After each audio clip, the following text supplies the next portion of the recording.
Hi guys, আপোনালোকৰ ওচৰলৈ এটি নতুন ৰেচিপি আনিছোঁ। পাঠাৰ মাংস হয়তো, আৰু তাৰ লগত সামগ্ৰী আছে পিঁয়াজ, আপোনাৰ বিলাহী আৰু তেজপাত, আৰু লগতে ডিম, আপোনাৰ অলপ নিমখ,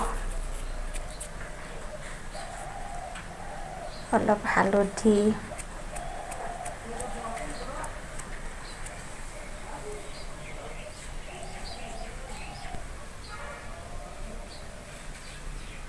এতিয়া মাংসখিনিত আপোনাৰ পাঠা মাংসখিনিত মছলাখিনি দি দিলোঁ। আপোনাৰ লগতে অকণ মিঠাতেল আপোনালোকৰ জোখত দিব। মিঠাতেল অকণমান মই দি দিছোঁ।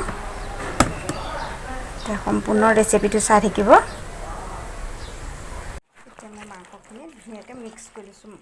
মছলাখিনি অকণ মাৰি থ'লে মাংসটো ভাল হয়, সোৱাদটো হয় আৰু কোমলো হয়।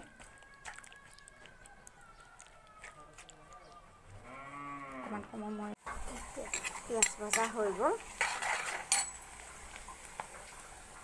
এতিয়া মই মাংসখিনি দি দিছোঁ, লৰাই দিম।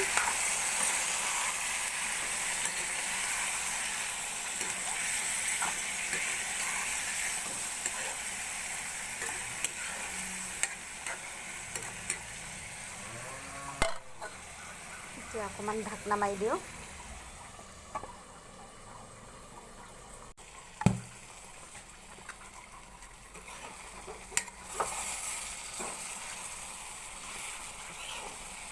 মাংসটো অকণমান লৰাই দিছোঁ।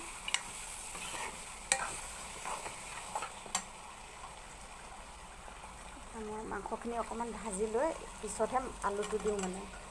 এতিয়া আলুটো অকণমান দিছোঁ।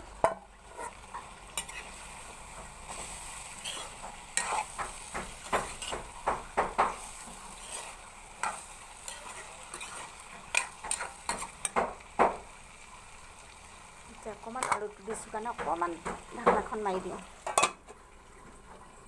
এতিয়া ঢাকনাখন অকণ উদঙাওঁ, মাংসটো অকণমান লৰাই দিওঁ। মাংস ভজা হৈ গ'ল। এতিয়া মই অলপ গৰম পানী কৰি থৈছিলোঁ, গৰম পানী অলপ মই দি দিওঁ, মানে সোৱাদটো বেছি লাগে। আপোনালোকে জোখত দিব। আমাৰ জোখত দিছোঁ আৰু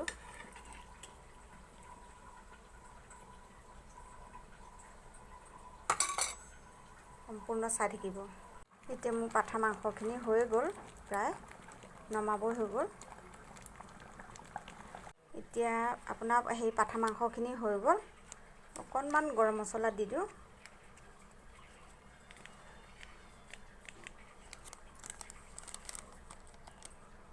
আপোনালোকে এতিয়া মোৰ ৰেচিপিটো চাই কেনেকুৱা পায় মই নাজানো।